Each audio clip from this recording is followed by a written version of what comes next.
प्रचंड रूपों से बचना है तो 5वें रूप को आप सुधार लीजिए। अनीति से धन को घर में आने ही मत दीजिए। अभी कोविड टाइम में एक नया प्रोसेस शुरू हुआ था, वर्क फ्रॉम होम। नहीं है ना, बुद्धि भ्रष्ट करता है बिना मेहनत से कमाया गया धन। ये 5 स्थान प्रदान किए राजा परीक्षित। 5 स्थान देने के बाद जब अपने घर आए, आकर के तय खाने में जाके देखा, एक सुंदर मुकुट रखा था जो कि जरासंध का था, पांडवों ने जीता था। अब ये इन्होंने परिश्रम करके तो रखा नहीं था, बस उठा करके अपने सिर पर धारण किया। इतने में ही कलयुग प्रविष्ट हो गया। और कलयुग प्रविष्ट होता है, उसका सबसे पहला द्योतक क्या है, इशारा क्या है? कलयुग आपके ऊपर आक्रमण कर चुका है, इसका सबसे पहला इशारा क्या है? भक्त का, वैष्णव का, संतों का, भगवत संबंधी जीवों का उपहास मन में होने लगे। उनके प्रति दुर्भावना चित्त में आने लगे। जो हरि के हैं, जो हरि के संबंधी हैं, जिन्होंने अपना पूरा जीवन ठाकुर जी की सेवा में व्यतीत कर रखा है, ऐसे संत हैं, महापुरुष हैं, ब्रजवासी हैं, रसिक जन हैं, उनके प्रति दुर्भावना चित्त में आने लग जाए, यही कलयुग का प्रथम प्रभाव है। किसी व्यक्ति को जब किसी को अपने वश में करना होता है तो वो जिन अच्छे लोगों से जुड़ा होता है उसकी निंदा करना शुरू कर देता है। अरे तुम जिससे मिलते हो वो तो ऐसा है, तो वैसा। और आप जैसी उस निंदा को स्वीकार करते हो, उन लोगों से दूर होते हो, तो गलत व्यक्ति अपने चंगुल में ले लेता है। कलयुग का सबसे पहला प्रभाव होता है कि ये धार्मिक स्थानों से, धार्मिक प्रवचनों से, धार्मिक लोगों को आपकी दृष्टि में गिराना शुरू करता है। उनके प्रति दुर्भाव आपके चित्त में आने लग जाते हैं। बस उसी समय समझ जाइए कि कलयुग आ चुका है।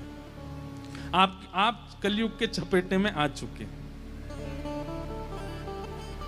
इससे बचिए।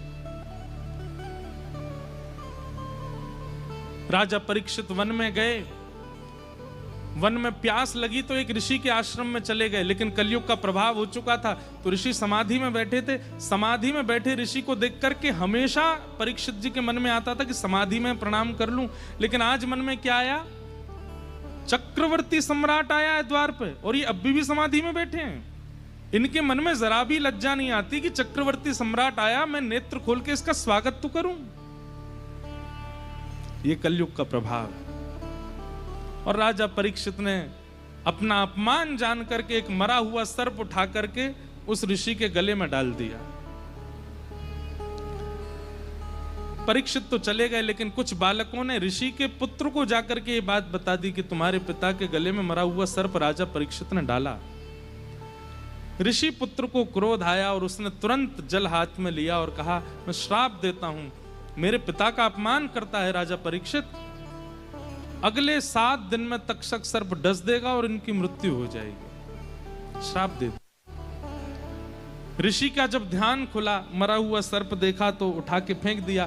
पुत्र ने आके बताया, पिताजी आज राजा परीक्षित ने आपका अपमान किया, मैंने उसको श्राप दे दिया है, 7 दिन में मर जाएगा वो।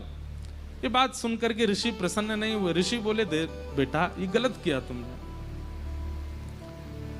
वैद्य के पास में अगर मरीज जाए तो वैद्य को औषधि देनी चाहिए, यह नहीं कि उसको जान से ही मार दे, ना रहेगा रोगी ना बचेगा रोग, ऐसा थोड़ी होता है।